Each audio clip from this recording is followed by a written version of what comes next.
함께 하시기를 주님의 이름으로 축원합니다. 우리가 새해가 되면 여러분 우리가 좋은 말, 흔히 얘기하는 덕담을 우리가 주고받게 되어 있습니다. 특별히 오늘 같은 새해 첫날이 되면 우리가 흔히 하는 말이 있죠. 새해 복 많이 받으세요라고 하는 인사를 우리가 나누게 되는데, 특별히 우리는 이제 어찌 보면 1월 한 달 동안이 참 설이 길다는 생각이 듭니다. 왜냐하면 또 1월 말에 한 번 더 우리에게 설이 있기 때문에 1월 한 달 내내 우리가 새해 복 많이 받으십시오라고 하는 인사를 우리가 나누게 되는데, 여러 가지 덕담이 있을 수 있다 생각이 됩니다. 새해 복 많이 받으십시오, 혹은 건강하십시오, 화목하세요라고 하는 인사도 있는데, 예전에는 조금 더 원색적이고 좀 직설적이긴 하지만 많은 분들에게 호응을 얻었던 게 부자 되세요라고 하는 인사가 한참 우리가 회자된 적이 있습니다. 그만큼 많은 분들이 들으면 좋은 말 아니겠습니까? 우리가 이런 덕담을 주고받긴 하지만 또 우리가 이제 새해가 되면 또 많은 결심을 하고 다짐을 하게 될 때가 있습니다. 우리가 새해가 되면 내가 이런 일들을 해야겠다라고 하는 다짐을 하게 되는데, 일반 분들 같으면 새해가 되면 늘 하는 결심이 있습니다. 그게 뭐냐면, 특별히 술과 담배를 하시는 분들은 내가 올 한해는 한번 이 주초 문제에서 줄이든지 한번 끊어봐야겠다라고 하는 굳은 결심을 하시기도 하고요. 또 어떤 분들은 새해가 되면 내가 올 한해 열심히 운동을 해서 내가 몸짱이 되든지 아니면 다이어트에 한번 성공해 봐야겠다라고 하는 결심을 하기도 하고, 학생들 같으면 내가 올 한해 열심히 한번 공부를 해봐서 공부하는 재미를 한번 누려봐야겠다라고 하는 생각을 하기도 합니다. 우리 신앙인들은 어떤 결심을 주로 하십니까?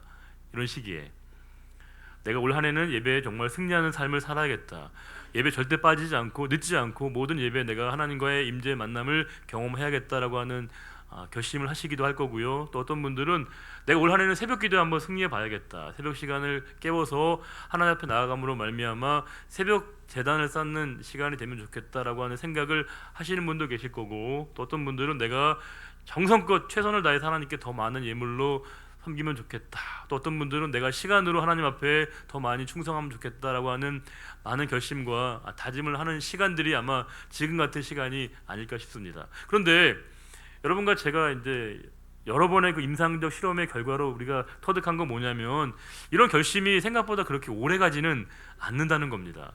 다짐은 정말 우리가 굳게 하게 되는데 이 다짐의 기간이 오래 가지 않는다고 하는데 우리의 이런 한계가 있겠죠. 그래서 어떤 분들은 그런 얘기를 하십니다.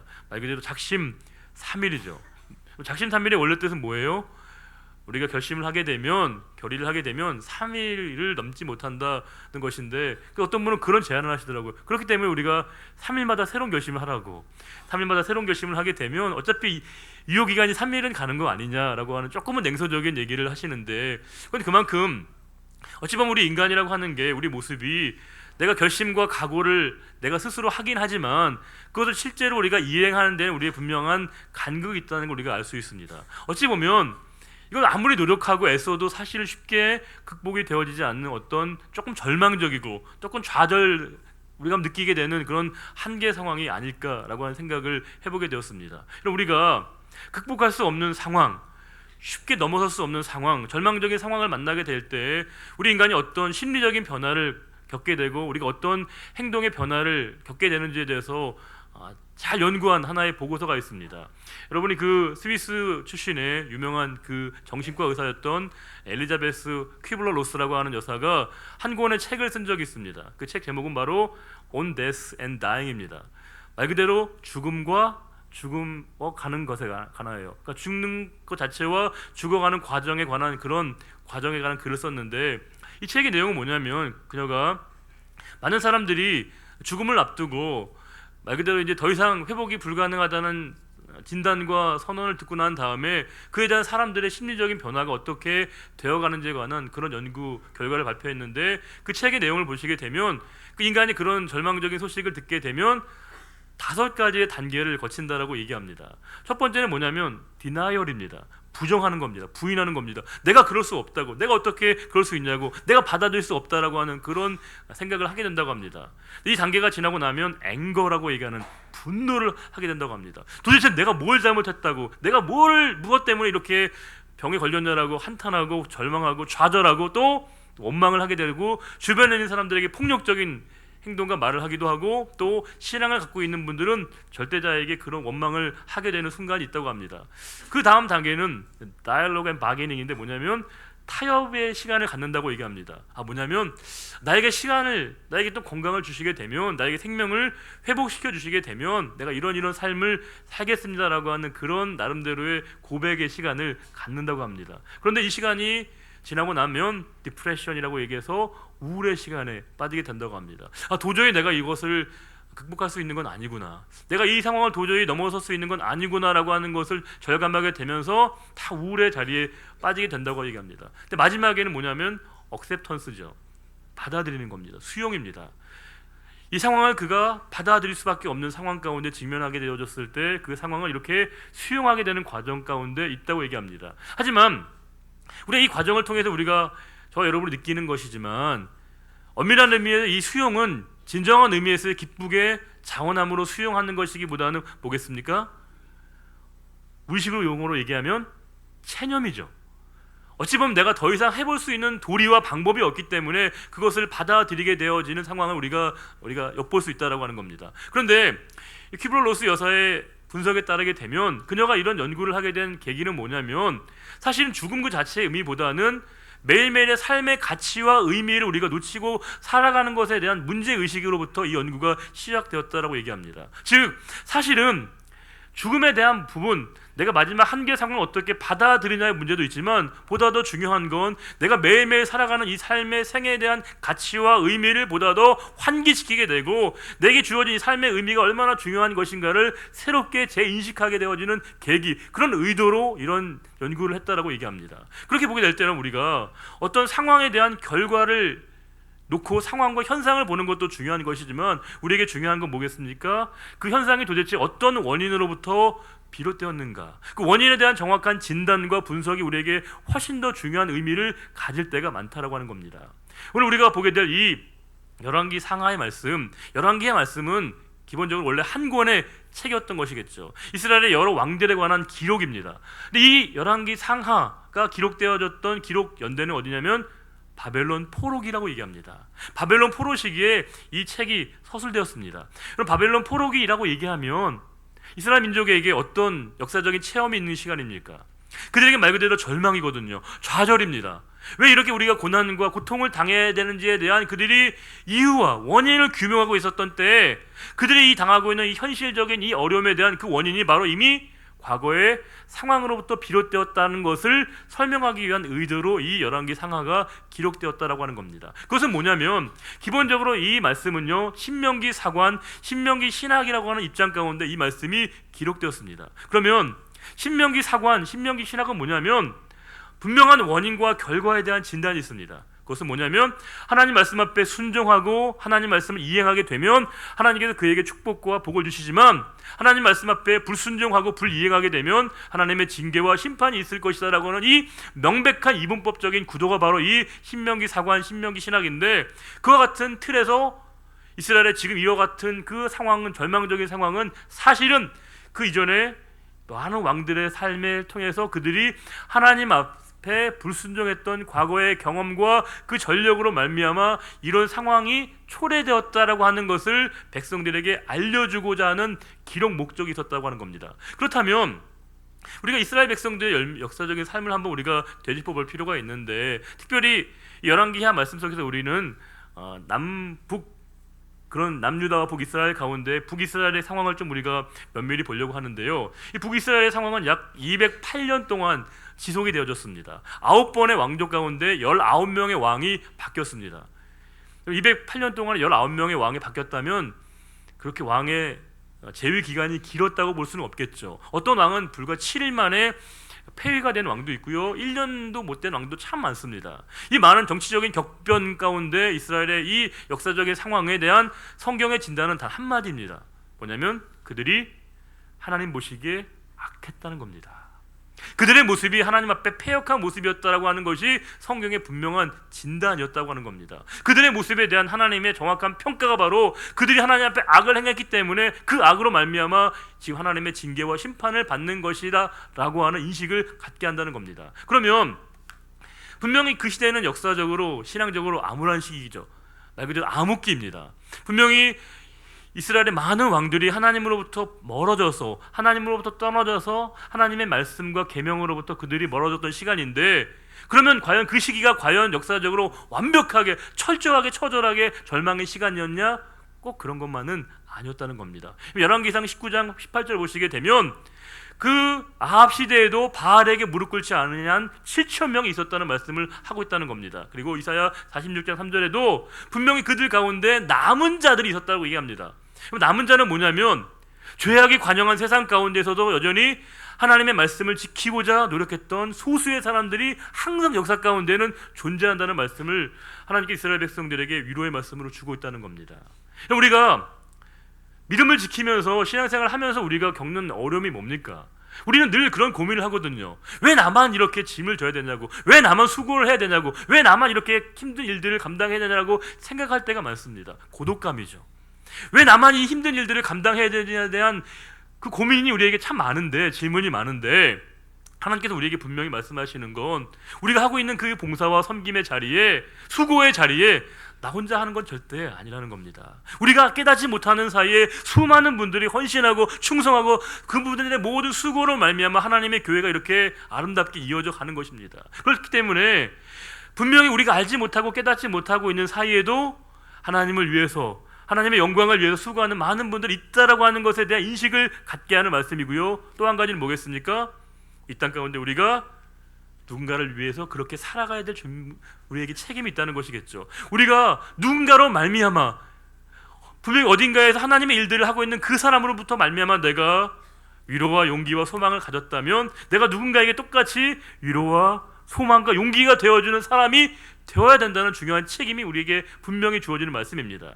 그런데 이 많은 이스라엘 왕들 가운데, 역사의 혼돈 가운데 하나님의 뜻 가운데 하나님의 말씀을 전했던 하나님의 사람들이 일어나게 되었습니다. 우리 그들을 선지자라고 부릅니다. 예언자라고 부릅니다.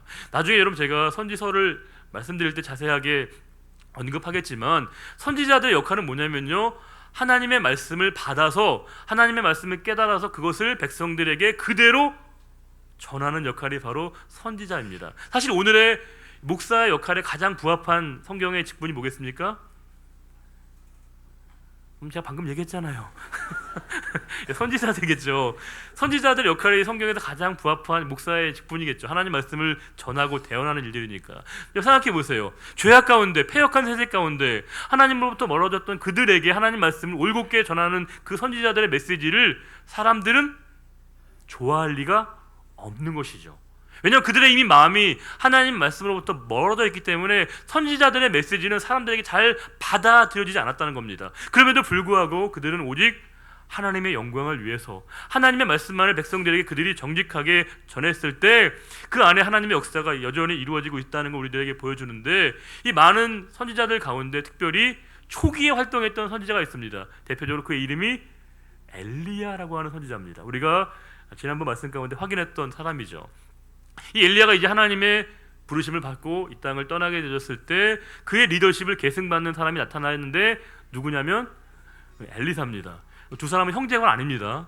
엘리사는 하나님은 구원이시다라고 하는 이름을 지닌 하나님의 선지자인데, 사실 우리가 어찌 보면 지금까지 엘리야에 관한 족적은 많이 우리에게 알려져 있습니다. 갈멜산 전투, 또 그리고 그가 하나님의 나라에 올라간 이 모든 사건이 좀 드라마틱한 부분이 많아서 우리가 엘리야는 많이 기억하는데, 상대적으로 우리는 엘리사는 좀 덜 알려져 있다고 해도 과언이 아닙니다. 엘리야의 그런 생애에 대한 우리의 이해가 많지 않은데, 실제로 이 엘리사는 굉장히 도전적인 사람이었습니다. 굉장히 주도적이고 굉장히 의지가 강한 사람이었는데, 이 엘리야가 세상을 떠날 하나님 부르심을 받을 때 그는 갑절의 영감을 달라고 외치는 그런 용기를 고백하게 됩니다. 그리고 그가 많은 신비로운 기적을 베풀게 되는데, 특별히 이 여리고 지방에 그 물이 깨끗하지 못해서 토산물들이 많이 나지 못한다는 얘기를 들었을 때 그는 그곳에 소금을 뿌림으로 말미암아 그 땅에 물을 정화시키는 기적을 베풀게 되기도 하고요. 또 가난한 미망인에게 가서 많은 그릇을 준비해서 그곳에 기름을 담게 함으로 말미암아 그녀에게 생계적인 도움을 주기도 하고요. 수냄 여인에게 가서 아이가 없는 그녀에게 찾아가서 아이를 낳게 하고 또 병든 그 아이를 치료하게 되는 역사적인 사건을 그가 베풀게 되기도 하고요. 또 한 가지는 그가 이제 선지자들의 제자들, 오늘날 얘기하면 신학생들이 굉장히 기근과 흉년 때문에 고생할 때 그들에게 기적을 베품으로 말미암아 그들을 먹이는 놀라운 기적의 사건의 현장에 이 엘리사가 있게 됩니다. 그런데 또 한 가지 이 엘리사의 에피소드가 한 가지 있습니다. 여러분 2장 33절 한번 보겠습니다. 열왕기상 2장 33절에 이 엘리사의 또 다른 면모를 우리가 한 군데 볼 수 있는데요. 같이 한번 보겠습니다. 2장 23절부터 25절입니다. 같이 한번 읽어보겠습니다. 엘리사가 거기서 베델로 올라가더니 그가 길에서 올라갈 때 작은 아이들이 성읍에서 나와 그를 조롱하여 이르되 대머리여 올라가라 대머리여 올라가라 하는지라. 엘리사가 뒤로 돌이켜 그들을 보고 여호와의 이름으로 저주하며 그 수풀에서 암곰 둘이 나와서 아이들 중에 42명을 찢었더라. 엘리사가 거기서부터 갈멜산으로 가고 거기서 사마리아로 돌아왔더라. 여러분 만만치 않죠. 엘리사 선지자는 약간 머리숱이 많지는 않았나 봐요. 그래서 이제 그 아이들이 막 놀렸던 거죠. 대머리야 대머리야. 그러니까 이게 그분이 정말 분개하면서 여호와 이름을 저주했을 때 곰이 나와서 이 아이들에게 이렇게 위해를 가하게 되는데 말씀 보면서 참 이분도 한성질 하는구나 라고 하는 생각을 좀 해보게 되었는데, 우리가 이것을 엘리사의 개인의 분노로만 생각하면 안 됩니다. 왜냐하면 엘리사가 이렇게 분개한 이유는 뭐냐면 우리가 레위기 13장 40절 이하를 보시게 되면 이 한 사람이 민머리, 대머리라고 하는 건 하나의 질병의 징후로 여겨졌는데 그 질병이 뭐냐면 바로 나병이라는 겁니다. 나병은 천형으로 여겨졌거든요. 말 그대로 공동체로부터 축출되고 유배되어지게 되는 이 나병 환자에 대한 인식이 있는데 자기를 그렇게 받아들이고 있는 그 아이들에 대한 그 마음을 이 엘리사가 여실히 표현하고 있는 걸 보게 되는데, 물론 아쉽죠. 물론 아쉽습니다. 그런데 여러분 우리가 분명한 건 한 사람이 굉장히 보통 사람이 볼 때는 좀 대수롭지 않게 여겨지는 그 부분도 본인에게는 되게 민감할 수 있는 거예요. 우리가 여러분 예민하게 생각해야지 왜 그렇게 생각하냐고 우리가 상대방에게 책임을 전가하는 건 올바른 태도가 아닌 것이죠. 제가 이 방송을 보게 되면 예능인과 방송인이라고 하는 직업과 직종이 있습니다. 이분들은 가수도 아니에요. 배우도 아닙니다. 근데 이분들의 일은 뭐예요? 방송에 나와서 시청자들에게 웃음을 주는 역할이 이분들의 가장 중요한 고유의 목적인데, 문제는 뭐냐면 웃음 지상주의가 되다 보니까 어떻게든지 사람을 웃게 만드는데 관심이 있다 보니까 그 웃음의 소재가 상당 부분 가학적인 게 많은 거예요. 상대방의 단점을 끌어내면서 상대방에게 참 어찌 보면 화를 내게 하면서 그것을 웃음을 나게 하니까 웃지만 별로 이렇게 밝지 않은, 건강하지 않은 웃음이 많다는 겁니다. 우리가 상호간의 관계 가운데 그 사람의 아픈 부분을 지적하고 그것을 이렇게 들추어내는 건 올바른 태도가 아닌 것이겠죠. 예컨대 우리가 배움의 지식이 깊지 못한 분에게 그것을 우리가 이렇게 얘기하는 거, 조롱하는 건 올바른 태도가 아니지 않습니까? 외모도 마찬가지예요, 여러분. 어떤 분들은 꼭 이렇게 조금 다른 분들보다 조금 더 이렇게 연식이 된 분 있잖아요. 얼굴이. 근데 그분들에게 꼭 우리가 노안이라고 지적하면서 상대방의 마음에 아픔을 주는 건 올바른 태도가 아니죠. 제가 결혼 전에 저도 그렇게 큰 키는 아닌데, 정말 큰 키는 아닌데 집사람과 저랑 같이 걸어가면 사람들이 꼭 집사람한테 고목나무에 매미 같다고 얘기하는 거예요. 제가 갑자기 고목나무가 되고 집사람은 졸지에 갑자기 매미처럼 취급받으니까 진짜 사실은 정말 키 차이가 얼마 안 나는데도 불구하고 사람들은 그렇게 인식할 때 사실 얼마나 본인이 기분이 나쁘겠습니까? 어찌 보면 이 엘리사의 행동은 굉장히 충동적인 것일 수 있겠지만 그 사람의 단점과 결점을 우리가 들춰내지 않는 건 보다 더 성숙한 태도에 가깝다고 할 수 있겠습니다. 이 엘리사의 삶의 자리 가운데 오늘 본문에 한 사건이 등장하게 되는데, 그 뭐냐면 유명한 아람의 나아만 장군이죠. 이 나아만 장군은 말 그대로 당대의 최고의 실력자였습니다. 왕에게 총애를 받게 되고 왕이 존귀하게 여기는 사람이었습니다. 그런데 이 나아만에게 한 가지 어려움이 있었습니다. 그게 뭐냐면 바로 그의 몸에 나병이 있었다라고 하는 것이겠죠. 아까 말씀드렸던 그 나병이 이 나아만에게 있었던 겁니다. 그럼 나아만의 원래 이름은 뜻이 뭐예요?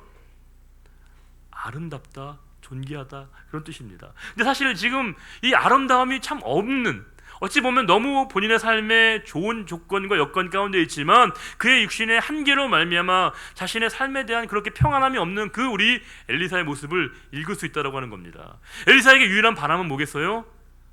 그 육신의 이 한계로부터 벗어나게 되는 것, 그것이 이 나아만의 유일한 바람이었을 겁니다. 그런데 그 한 가지 희소식을 듣게 됩니다. 그 노예로 잡아왔던 한 어린 소녀가, 이스라엘에 잡았던 한 어린 소녀가 엘리사를 추천하게 되는 겁니다. 엘리사를 만나면 당신의 이 병이 나을 건데 라고 하는 얘기를 하게 됩니다. 여러분, 이건 우리가 단순하게 지나갈 말씀이 아니라 이 어린 소녀의 입장에서 보게 되면 이건 대단한 용기를 발휘하는 겁니다. 왜냐하면 이 말 하나가 이 어린아이의 생명의 여러 가지를 좌우할 수 있는 것이거든요. 만약에 이게 잘못되게 되면 그 모든 책임을 그녀가 떠안아야 되는 겁니다. 그럼에도 불구하고 이 어린 소녀가 그렇게 얘기했다는 것, 결국 믿음이라고 하는 건, 신앙이라고 하는 건 용기라고 하는 겁니다. 내 자신의 삶에 대한 그 객관적인 유불리를 따지지 않게 되고 상대방을 위해서라면 내가 넉넉히 그 일들을 감당할 수 있음을 고백하는 게 바로 이 소녀를 통한 우리에게 도전인데, 우리의 아쉬움은 뭐냐면 우리 이 삶의 자리 가운데, 생활 가운데 우리가 너무 암약한다는 거예요. 보이질 않아요. 너무 숨어서 스파이처럼 활동할 때가 많다 보니까 사람들이 우리가 그리스도인지를 잘 모를 때가 많다는 겁니다. 하지만 여러분, 우리가 신앙인이라고 하는 건 노골적으로 우리가 종교적인 색채를 드러내서가 아니라, 우리가 신앙인이라면, 하나님을 믿는 사람이라고 한다면 반드시 우리의 삶의 자리 가운데 우리의 신앙적인 삶에 부합하는 삶의 모습으로 말미암아 우리가 용기 있는 삶의 결단이 필요하게 되어졌는데, 이 어린 소녀의 귀한 소식으로 말미암아 이 나만이 복음을 듣게 됩니다. 그리고 이제 그의 왕이었던 아람 왕의 친서를 들고 이스라엘 왕을 거쳐서 그가 이제 엘리사에게 갑니다. 엘리사와 만나는 거죠. 그럼 그가 어떤 기대를 했겠습니까? 많은 사람을 호위하면서 그가 위용을 자랑하게 되면서 내가 이런 사람이야 라고 하는 것들을 충분히 과시하고 싶은 마음으로 그가 갔을 겁니다. 그런데 이게 뭡니까? 엘리사가 본인이 나오지 않았어요. 종을 보내가지고 한마디 말만 하고 돌아갔습니다. 그 내용은 뭐예요? 요단강에 가서 7번 목욕을 하는 겁니다. 야, 여러분, 이게 참 너무하죠? 내가 어떤 사람인데, 나 이런 사람인데 나를 이렇게 무시해? 분명히 그 마음이 이 나만에게 들었고요, 실제로 그는 그 분개함으로 말미암아 돌아가려고 마음먹었습니다. 근데 생각해 보세요. 근데 이 나만이 지금 여기에 온 이유가 뭐죠? 인정받으려고 왔나요? 대접받으려고 왔나요? 아니에요. 그는 한 가지 일념으로 여기 왔죠. 뭐예요? 그의 몸이 깨끗하게 되고자 하는 그 일념으로 여기 왔는데, 어느 순간에 그가 뭐예요? 그가 무시받는다고 생각하니까 그것을 그가 감내할 수 없었던 것이죠. 그럼 우리가 구원을 얘기할 때 구원에 대한 여러 가지 우리가 신학적인 정의 가운데 우리가 구원을 회복이라고 얘기합니다. 회복은 뭐냐면 우리가 하나님의 나라에 들어가는 것, 구원인데요, 또 구원은 뭐냐면 나와 하나님과의 깨어졌던 관계가 복원되는 건 회복입니다. 나의 삶에 무너지고 깨어지고 부서졌던 부분들이 통전적으로 하나님 앞에서 이렇게 새롭게 되는 과정, 회복이죠. 성경은 우리에게 이 회복을 구원이라고 말씀하고 있다는 겁니다. 그런데 여러분, 우리가 구원을 얻으려면, 회복의 은총을 얻으려면 우리가 하나님의 은혜를 덧입어야 되는데, 우리가 하나님의 은혜를 덧입으려면 뭐 해야 돼요? 내가 지금 있는 그 자리로부터 내려와야 한다는 것이죠. 이 나만에게 필요한 건 뭐겠어요? 그는 그의 자리에서 내려와야 됩니다. 타고 있었던 말에서 그가 내려와야 됩니다. 그가 겹겹이 그를 두르고 있었던 그 옷을 벗어야 되죠. 수많은 사람들이 지켜보는 가운데 그가 흙탕물이라고 알려져 있던 그 요단강에 가서 무려 7번씩이나 몸을 담궈야 됩니다. 사람들의 경멸과 조롱과 멸시도 감당해야 된다는 겁니다. 왜요? 그게 바로 내가 은혜를 받는 길이니까요. 우리가 은혜를 받는다는 건 결국엔 내가 하나님 앞에 순종하는 모습을 보이는 게 아니겠습니까? 그래서 우리가 순종은 사실은 용기입니다.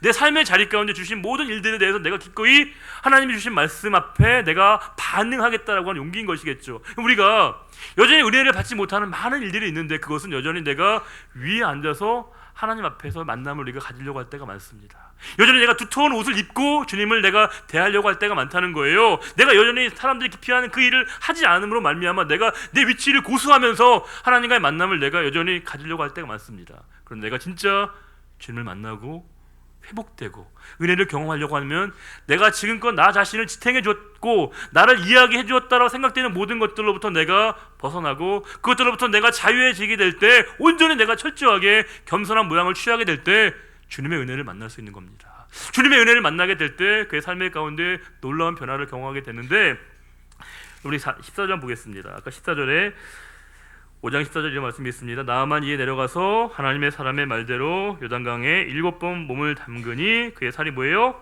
어린아이의 살같이 회복되어 깨끗하게 되었더라. 나음을 입은 겁니다. 나만의 삶의 진짜 기적은 바로 15절과 16절에 나옵니다. 같이 한번 읽어보겠습니다. 15절 16절입니다. 나만이 모든 군대와 함께 하나님의 사람에게로 돌아와서 그의 앞에 서서 이르되 내가 이제 이스라엘 외에는 온 천하에 신이 없는 줄을 아나이다. 청하건대 당신의 종에게서 예물을 받아서 하니 이르되 내가 섬기는 여호와께서 살아계심을 두고 맹세하노니 내가 그 앞에서 받지 아니하리 하였더라. 나만이 받으라고 강권하되 그가 거절하니라. 나만은요 이방의 장군입니다. 하나님을 알 수 없는 사람이죠. 그런데 이 사건으로 말미암아 그가 하나님을 고백하고 있습니다. 하나님을 시인하고 있습니다. 하나님을 인정하고 있습니다.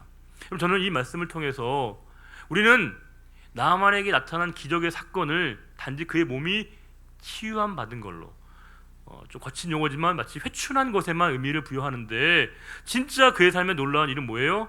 그의 삶에 무너졌던 인격이 하나님과 이어지게 되었다는 겁니다.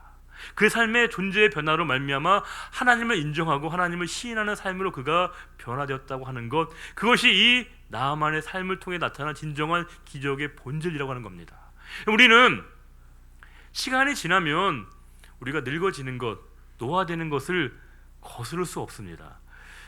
안티에이징, 링클 케어 아무리 발라도요 약간 늦출 뿐이지 근본적으로 우리의 이 노화의 과정을 멈출 수 있는 건 아무것도 없습니다. 그런데 분명히 우리가 생물학적으로는 노쇠하고 약하고 쇠약해지지만 우리의 영혼은 날로 하나님 앞에서 거룩하게 회복될 수 있다고 하는 겁니다. 우리가 2016년도가 아니라 2017년도엔 더욱더 하나님 안에서 영적으로 강건해질 수 있는 겁니다. 우리가 내 삶의 모습 가운데 내게 주신 모든 축복을 기억하게 되면서 내게 주신 인간적인 모든 조건을 나 자신을 말해주는 것으로 생각하지 않고 오직 하나님 앞에 겸손하게 이 모든 것들을 드리고 하나님 앞에 내 삶을 기꺼이 내가 포기함으로 말미암아 주님이 주시는 모든 상황들을 내가 기꺼이 받아들일 것을 내가 다짐하고 하나님과 온전한 관계가 회복되어지게 될 때 우리의 삶에 놀라운 구원의 역사가 이루어진다는 것을 하나님은 분명히 우리들에게 말씀을 통해서 도전하고 있다는 겁니다. 부디 이 나만의 역사의 삶의 자리 가운데 함께 하셨던 하나님의 변함없는 은혜가 여러분들 모두에게 함께 하시기를 바라고,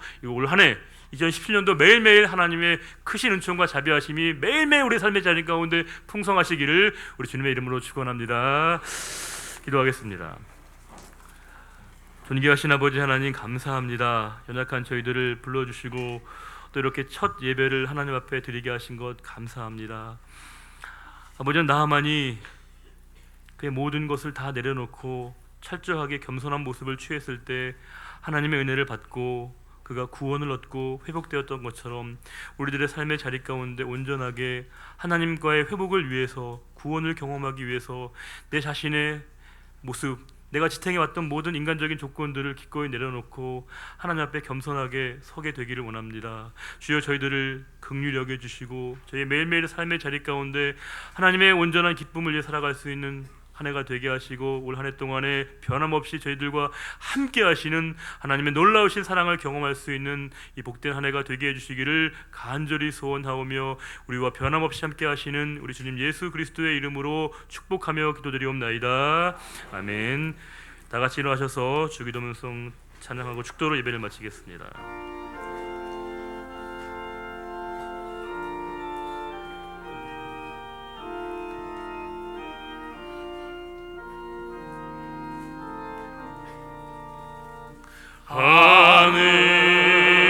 하늘에 계신 아버지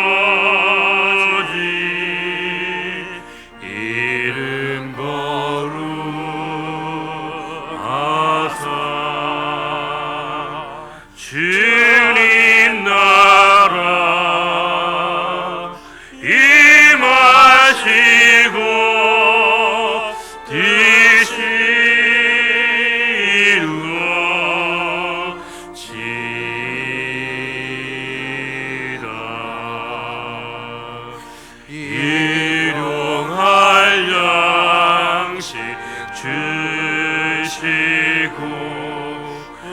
우리들의 낀죄 다 용서하옵시고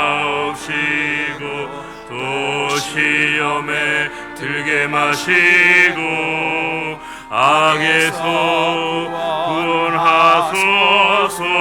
되게 주의 나라 주의 권세 주의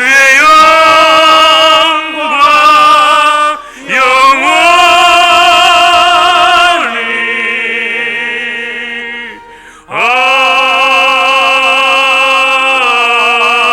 아멘.